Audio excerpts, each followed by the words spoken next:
بسم اللہ الرحمن الرحیم۔ السلام علیکم۔ اللہ پہ بھروسے کی ایسی کہانی جو نہ صرف ہمارا ایمان تازہ کر دے گی بلکہ ہمیں ایسی حقیقت سے بھی روشنا کر دے گی کہ اللہ پہ کامل یقین کیسے انسان کو غریب سے امیر اور فقیر سے بادشاہ بنا سکتے ہیں۔ اول تو یہ کہ انسان کو ہر وقت اللہ سے امید رکھنی چاہیے کہ اگر آج دن برے ہیں تو کل اچھے بھی ضرور ہوں گے۔ کرمان کے بادشاہ حضرت مظفر کرمان شاہی تھے جو کہ اپنے وقت کے قبائل اولیاء اللہ میں سے تھے، اور بادشاہ وقت کی رات اللہ کی عبادت میں گزرتی اور دن مخلوق خدا کی خدمت کرتے ہوئے گزر جاتا۔ آپ کی ایک صاحبزادی تھی جن سے انہیں بہت محبت تھی اور اپنی بیٹی کی تربیت خالص دینی انداز میں کی۔ صبر و تقوی، عبادت، یہ اعلی صفات اس میں موجود تھیں۔ جب بیٹی جوان ہوگی تو آپ کو اس کی شادی کی فکر پڑ گئی۔ شہزادی کے لیے بڑے بڑے اونچے رشتے آنے لگے، مگر آپ نے کیونکہ اللہ سے لو لگا رکھی تھی تو آپ کی تمنا تھی کہ میں وہ لڑکا تلاش کروں جو زاہد و عابد ہو۔ فکر تو اکثر والدین کو بوڑھا کر دیتی ہے۔ یہ فکر صرف ایک گھرانے کی نہیں بلکہ یہ آج کی بھی فکر ہے، اور آج بھی اکثر والدین اس فکر سے کافی پریشان ہیں۔ اس فکر میں بادشاہ بھی بہت پریشان تھے کہ کہاں سے لاؤں وہ نیک اور پرہیزگار لڑکا۔ اس کی تلاش کے لیے آپ راتوں کو مسجدوں کے چکر لگاتے، کون زیادہ عبادت کرتا ہے، کیونکہ دنیا کے میلے سے آپ نا امید سے ہو گئے تھے۔ ایک رات آپ شہر سے باہر ایک ویران مسجد میں پہنچے۔ وہاں دیکھا کہ ایک نوجوان عبادت میں مصروف ہے اور اس کے وجود پر کپ کپی طاری ہے، آنکھیں آنسوں سے تر ہیں۔ آپ کافی دیر اسے دیکھتے رہے کہ یہ نوجوان کب نماز سے فارغ ہو اور اس سے کوئی بات چیت کی جا سکے۔ آپ نے اختتام نماز کا انتظار کیا۔ وہ نوجوان جب فارغ ہوا اس کا حال احوال پوچھا۔ یہ غریب مسکین بندہ تھا، چہرے سے نور ہی نور چھلک رہا تھا، لیکن زبان اللہ کی تسبیح سے تر تھی۔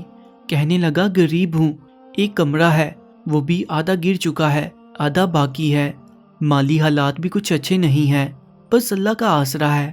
آپ نے پوچھا، شادی ہوگی ہے؟ کہنے لگا، ایسے غریب کو کون رشتہ دے گا جس کے پاس نہ تو ٹھیک سے گھر ہے اور نہ ٹھیک سے رہنے کا ٹھکانہ۔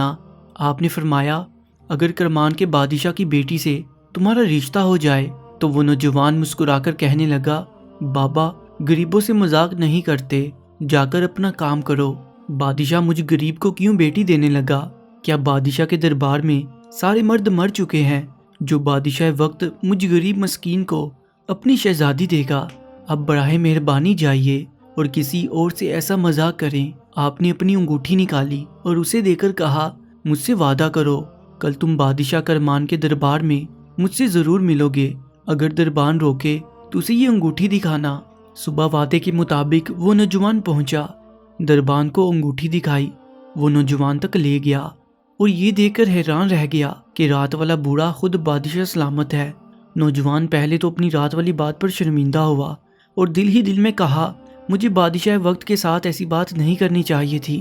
بادشاہ نے نوجوان کی آنکھوں میں شرمندگی دیکھی تو اس سے کہا، پریشان مت ہو، تمہاری کسی بات سے خفا نہیں ہوں، بلکہ میں تو خوش ہوں، اللہ نے مجھے تم جیسا داماد دیا ہے۔ بادشاہ نے اسی وقت قاضی کو بلوا کر نکاح پڑھوا دیا اور انہی کپڑوں میں اپنی بیٹی کو رخصت کر دیا اور اپنی بیٹی کو نصیحت کی کہ بیٹی، اچھے برے حالات سب پر آتے ہیں، بس صبر سے کام لینا اور اللہ کی رضا میں راضی رہنا۔ مجھے امید ہے کہ اللہ پاک تمہارے ساتھ ہے اور وہ تمہیں کبھی بھی بھوکا نہیں رہنے دے گا۔ نوجوان بہت خوش تھا، اسے ایسا محسوس ہو رہا تھا کہ جیسے میں کوئی خواب دیکھ رہا ہوں۔ ابھی وہ نیند سے بیدار ہوگا اور اس کا خواب ٹوٹ جائے گا۔ شہزادی نے آگے بڑھ کر نوجوان کو خوش آمدید کہا اور کہا کہ اب میں آپ کے گھر میں رہوں گی، چاہے جیسا بھی آپ کا گھر ہے۔ اب میں اپنے ابا بادشاہ حضور کے ہاں زیادہ دیر نہیں رکوں گی۔ وہ نوجوان اپنی بیوی کو لے کر اپنے گھر پہنچا۔ اس نے دروازہ کھولا اور دلہن نے اپنا ایک پاؤں ابھی اندر داخل ہی کیا تھا۔ اسے ایک گڑے پر پڑا ہوا روٹی کا ٹکڑا نظر آ گیا۔ اس نے اپنا پاؤں باہر نکال لیا اور کہنے لگی، یہ کیا ہے؟ دولہا بولا، میرا کھانا پکانے والا کوئی نہیں ہے، میں نے سحری کے وقت روزہ رکھنے کے لیے روٹی پکائی تھی، آدھی روٹی افطاری کے لیے رکھی ہے۔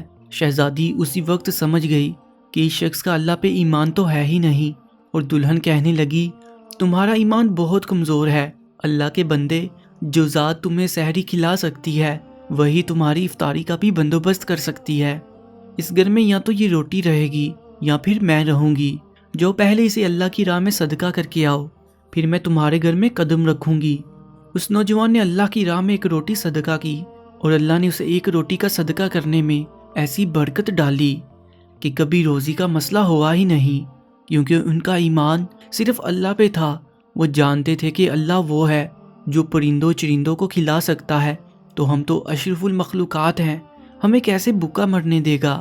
پھر وہی ہوا, اللہ نے ایک روٹی صدقہ کرنے کی وجہ سے ساری زندگی کے لیے رزق کا اہتمام کر دیا. سبحان اللہ, ماشاء اللہ, کتنا ایمان مضبوط تھا ان کا کہ آج ہمارے گھروں میں یہ مثالیں کہیں نظر نہیں آتی, نہ ہم مردوں میں نہ عورتوں میں, شاید ہی کہیں ممکن ہو. اللہ ہمیں صبر و شکر کی دولت سے مالا مال کر دے, ہمارے گھروں میں برکتیں اور رحمتیں نازل کر دے. نیچے کومنٹ سیکشن میں آمین ضرور لکھ دیجیے گا. ایمان والوں کے لیے اس واقعے میں بڑا میسیج ہے, اگر ہو سکے تو شیئر کر دیں. اللہ ہمیں بھی غریبوں سے محبت اور خدمت کرنے کی توفیق عطا فرمائے. آمین ثم آمین. پیارے دوستو, ایسی ہی سبق آموز اور ایمان فروز ویڈیوز کے لیے Urdu story time YouTube channel کو سبسکرائب کر لیجیے گا. انشاءاللہ ملتے ہیں ایک اور سبق آموز کہانی کے ساتھ. مجھے دیجیے اجازت. اللہ نگہبان.